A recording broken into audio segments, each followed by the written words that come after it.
اگر آپ کو ہماری اسلامک ویڈیوز اچھی لگتی ہے تو سبسکرائب کریے۔ اللہ تعالیٰ کے عذاب کی بہت ساری الگ الگ شکلیں ہیں اور عذاب آنے کے انداز بھی الگ ہیں۔ عذاب کی شکلیں جو سنتے آئے کہ پتھروں کی بارش ہو جانا، آگ کا پھیل جانا، طوفان کا آ جانا، ہواؤں سے ہلاک ہونا، چہرے بندر کی شکل کے بن جانا، یہ ایک الگ شکل ہے عذاب کی۔ بعض صورتیں عذاب کی شکل میں اور الگ ہوتی ہیں، جیسے بھوک مری کا عام ہو جانا اللہ کا عذاب ہے، بیماریاں پھیل جانا، اور اس میں سے ایک الگ شکل یہ ہے کہ برکتوں کو اٹھ جانا، چہروں کی رونق کو ختم کر دیا جانا، روحانیت سلب کر لیا جانا، یہ بھی اللہ کے عذاب کی ایک شکل ہے۔ آنے کے جو انداز ہیں، عذاب دو قسم سے آتا ہے۔ کبھی انڈیویجول، تنہا تنہا کوئی آدمی عذاب میں مبتلا ہو جائے، اور کبھی اجتماعی عذاب، پوری قوم عذاب میں مبتلا ہو جائے۔ دو طریقے ہیں۔ عذاب کی شکلیں بھی میں نے بتائی، اور عذاب کے آنے کے انداز دو قسم کے ہیں۔ مخصوص لوگ عذاب میں مبتلا ہو جائیں، یہ بھی ہو سکتا ہے، اور کبھی اجتماعی طور پر بڑی جماعت عذاب میں مبتلا ہو جائے، یہ بھی ہو سکتا ہے۔ مخصوص لوگ جو عذاب میں مبتلا ہوتے ہیں ان کے اپنے افعال ہو سکتے ہیں، لیکن اجتماعی عذاب جلدی نہیں آتا۔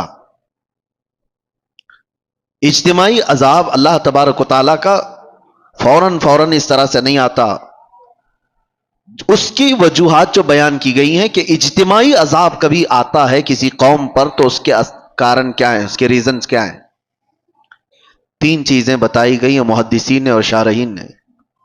پوری قوم عذاب میں مبتلا ہو جاتی ہے تو تین اسباب اس کے بڑے ہیں، بڑے کارن۔ پہلا سبب مستدرک للحاکم حدیث پاک کہ اگر قوم کے اندر سود خوری بڑھ جائے، دوسرا کارن، دوسرا سبب اگر زنا پھیل جائے، تیسرا سبب زکوٰۃ سے لوگ دور بھاگنے لگ جائیں، زکوٰۃ کی ادائیگی میں کوتاہی کریں، تو فرمایا گیا یہ تین اسباب ایسے ہیں جس سے اللہ تعالیٰ کا اجتماعی عذاب قوم پر آتا ہے، اجتماعی عذاب کے وہ لوگ شکار ہو جاتے ہیں۔ یہ تین چیزیں جب جب کسی قوم میں پھیلتی ہیں تو پوری قوم عذاب میں مبتلا ہو جاتی ہے۔ آج ہم دیکھ رہے ہیں کہ اجتماعی طور پر لوگ اگرچہ پتھروں کا عذاب نہیں دیکھ رہے ہوں گے، آسمان سے آگ برسنے والا عذاب نہیں دیکھ رہے ہوں گے، زمین کے پھٹ جانے اور دھس جانے کا عذاب نہیں دیکھ رہے ہوں گے، لیکن ایک عذاب تو ہم دیکھ رہے ہیں کہ ہمارے اندر سے روحانیت غائب ہو چکی ہے۔ یہ عذاب تو ہے۔ اجتماعی عذاب کے جو لوگ شکار ہوئے ہیں، یہ ضروری نہیں ہے کہ آگ کے گولے برسیں اور پتھروں کا عذاب آئے، وہ پچھلی قوموں پر ہوتا رہا، لیکن فی زمانہ ہم جو اس عذاب کے شکار ہوتے ہیں اس میں سے جو ہم دیکھ رہے ہیں برکتوں کا اٹھ جانا، چہروں کی رونق کا ختم ہو جانا، روحانیت ہماری سلب کر لی جائے، اور سب سے بڑی بات یہ ہے کہ اللہ کا سب سے بڑا عذاب کیا ہے؟ اللہ کا سب سے بڑا عذاب یہ ہے کہ جیتے جی ایمان کی دولت چھین لی جائے۔ یہ سب سے بڑا عذاب ہے۔ موت تو ایک بار آئے گی، لیکن ایمان کے بغیر مر گیا تو آخرت میں ہمیشہ اسے دوزخ ہے، ہمیشہ کی جہنم میں جائے گا۔ وہ سب سے بڑا عذاب ہے۔ ڈر اسی بات سے ہے کہ جیتے جی ہماری بدکاریوں کی وجہ سے ایمان کی دولت تو نہ چلی جائے۔ آج بے حیائیوں کا جو سیلاب آیا ہوا ہے، نظام درہم برہم ہو چکا ہے۔ میں ان دو وجوہات پر تھوڑی سی گفتگو کروں گا۔ آج جمعہ میں بھی میں نے آپ سے یہ گفتگو کیا تھا کہ دل میں کانٹے چبھ رہے ہیں، کلیجہ منہ کو آتا ہے جب حالات اپنے محلوں کے اس طرح کو سننے میں آتے ہیں کہ بدکاریاں اتنی بڑھ گئی کہ بھائی اور بہن کی تمیز ختم ہو چکی ہے۔ ایک باپ اپنی بیٹی سے مسلسل 12 سال تک زنا کرتا رہا۔ یہ حالات ہم سنتے آ رہے ہیں، تو کیا کلیجہ منہ کو نہیں آتا؟ یہ چیزیں پیدا کہاں سے ہوتی ہیں؟ انسان اس قدر درندگی کا شکار کب بنتا ہے، ایسا حیوان کب بنتا ہے؟ مین ریزن کیا ہے؟ انسان کے سود خوری کے سلسلے میں بعد میں عرض کرتا ہوں، لیکن بے حیائی جو ہے، بدکاریاں، آپ نے کبھی محسوس نہیں کیا ہوگا کہ کتا اپنی مادہ کے ساتھ اگر جوڑا کھاتا ہے تو آپ کبھی اس کا رشتہ تھوڑی نہ پوچھتے ہیں کہ یہ بہن کے ساتھ ہے کہ ماں کے ساتھ ہے. ان کے ہاں کوئی نظام نہیں ہے. جب جانور بڑے ہو جاتے ہیں تو ماں اور بچوں کا بھی فرق ختم ہو جاتا ہے. لیکن کیا وہی چیز انسانوں میں آپ برداشت کر پائیں گے؟ اپنے معاشرے میں، اپنے محلوں میں، اپنے گھروں میں، اپنے خاندانوں میں یہ چیز برداشت کر سکتے ہیں؟ عقل سلیم کبھی برداشت نہیں کرے گی. لیکن ہم دیکھ رہے ہیں کہ برداشت کیے جانے کی عادت آ گئی لوگوں کو. یہ سب دیکھ کر کے ہنس کر کے گزر جاتے ہیں. اب تو بڑے بڑے حادثات پر آپ صرف اور صرف ایک سٹیٹس دن بھر لگائیں گے، اس کے بعد ہو گیا. بڑے بڑے حادثات صرف اور صرف ایک دن کی نیوز بن کر کے ختم ہو جاتے ہیں. یہ انسان کی درندگی یہاں تک جو آتی ہے، اس کے کچھ اسباب تو ہمیں ڈھونڈنا چاہیے کہ کیوں اس طرح سے انسان بے حیا ہو گیا. سب سے پہلا ریزن ہے اس کے رزق کا، اس کے کھانے کا. گاڑی میں جیسا پیٹرول ڈالو گے ویسی ہی گاڑی چلے گی. ایک ٹنکی ہے چھت پر رکھی ہوئی ہے، اس پر جیسا پانی آپ فل کرو گے، نیچے جس ٹوٹی کو بھی کھولو گے پانی وہی آئے گا جو ٹنکی میں ہوگا. رزق حلال اگر جسم کے اندر جاتا ہے تو اس کے اعضاء سے حلال کام ہوں گے. حرام رزق کا آج اتنا دور دورہ ہو گیا ہے کہ لوگوں نے اب احتیاط کرنا بھی چھوڑ دیا. یہ جو زبان کا چسکا ہے نا، آج مسلمانوں سے میں گفتگو کر رہا ہوں، دوسروں کو مت دیکھیں آپ کون کیا کھا رہا ہے. یہ زبان کی شہوت تمہیں آزاد اتنا کر گئی ہے کہ تم ہر چیز کھانے پر تیار ہو گئے. پہلے کے دور میں لوگ بچتے تھے، نان ویج کھانا ہے، گوشت کھانا ہے تو کتنی تحقیقیں ہوتی تھی کہ کہاں سے آیا، کس کا ہے، کون دیا ہے. آج کچھ بھی نہیں. ہمارے بچوں کے سامنے یہ تو مسئلے بھی نہیں رہ گئے. جو فاسٹ فوڈ کے ایسے عادی ہو گئے، ان کو راستہ چلتے ہوئے جو بھی شاورما ملا، پیزا ملا، برگر ملا، لے کے اس کو کھانا ہی ہے.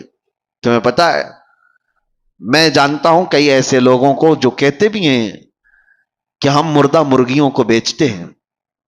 مری ہوئی مرغیاں 10 روپے کلو میں لا کر کے اس کا وہ بنا کر کے بیچتے بھی ہیں کئی ایسے لوگ. اگر دوسری قوموں کے ہاں ذبیحہ کا مسئلہ ہی نہیں ہے تو وہ جو کھائیں ہمیں اس سے فرق نہیں پڑتا، لیکن تمہارے لیے رزق کا بہت فرق پڑتا ہے. حرام رزق کا ایک لقمہ جب کسی کے پیٹ میں جاتا ہے تو میرے عزیزوں کئی دنوں تک اس کی کوئی عبادت آسمانوں تک نہیں جاتی، اس کی دعائیں قبول نہیں ہوتی. موسیٰ علیہ السلام ایک بار کوہ طور پر جا رہے تھے، ایک بندے کو اتنا روتے ہوئے دیکھا، ہاتھ لمبے کر کر کے. اس پر آپ کو ترس آ گیا. آپ کوہ طور پر جا کر اللہ سے اس کی سفارش کرتے ہیں کہ مولا اس کی دعائیں پہلے قبول کر لے.